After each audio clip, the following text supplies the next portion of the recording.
Hello YouTubers, this is Engineer Pat again, live with another part of this this series on the CSX Local. I've moved away from the engine and we're going to actually take a look at some of this stuff up here. This car you see behind me is a work caboose. You see a lot of these up here. You know, just with the newer technology, they put the cabooses out of service. Norfolk Southern has a few left in service, and so does CSX. I do give them credit. Not a lot of places are using these anymore. I know BNSF has used XBNX Santa Fe cabooses that are still on active revenue.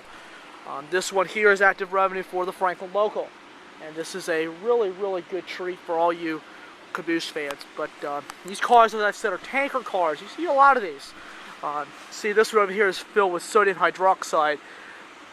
And you'll see just about any chemical in these things soon. Now, you see why the train is parked here. Now we get the chance to take a look at the wheels on these cars. I'm going to get down here. I'm going to let you zoom in on this. And you should see the wheels here are pretty big. And you can see that little lip there, that's only about an inch thick. And that groove holds the cars and train on the track. It's pretty sweet, isn't it?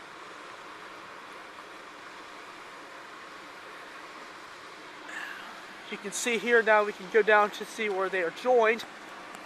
You can see here, there's the coupler, and you can see right there, that little hose right there is the most important. That is the air hose. Like I said, from the generator that's generating the power and the electricity, also generates air into the locomotive. When the engineer applies the brakes, the air goes to the compressor all the way throughout the rest of the train, and that allows the brake pressure to slow the train down in case of an emergency or he's required to stop. If that air hose is kinked, the air pressure gets cut off wherever the hose is kinked, and you have a runaway train. It's just like getting a kink in the garden hose. It stops the water where it is. Then when you release the kink, the water comes out again. So that's one of the most important things about trains nowadays, because they're going through all the air checks, safety checks, before this train goes out on the road. If something happens, they're going to be sunk. But that's the purpose of the air hose and the air compressor from that locomotive. It's very important. But as you can see how thick that coupler is, that's made out of metal, dude. Even as strong as they are, they have a tendency to break. One time up in Northern Virginia, they had a CSX Q438 had to get stopped on one of the main tracks because of a busted knuckle. Somehow it just broke and they didn't know it, so they spent a lot of time trying to fix it, but that train eventually went on to deliver his stuff. But they do happen, and they do block up main tracks, but they have happened in the yard. He doesn't have to go anywhere, but if it's a main track, all the trains have to get rerouted to another main track. But just want to go over a little bit about this stuff.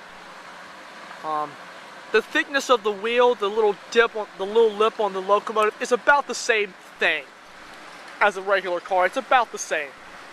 You can see the squirter. You can zoom in. You see that little hose right there? That's the sander hose. Because from the sand that's in the locomotive, it gets sprayed.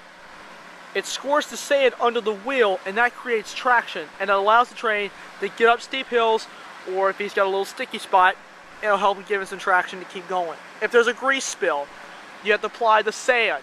The sand helps the train go. And once that helps, the train is taken off.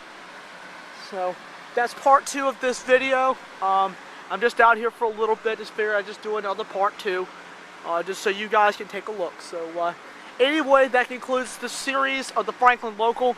If anybody has any questions about anything regarding this local, please leave a comment in the description box, and I'll be glad to answer your question. So, just, I know YouTube, as I said in part 1, it's been a little slow, and I apologize, but the next few days are going to be kind of busy. I'm going to try to get some trains out here before you know it. So, anyway, that concludes this special. This is Engineer Pat, and I will see you next time.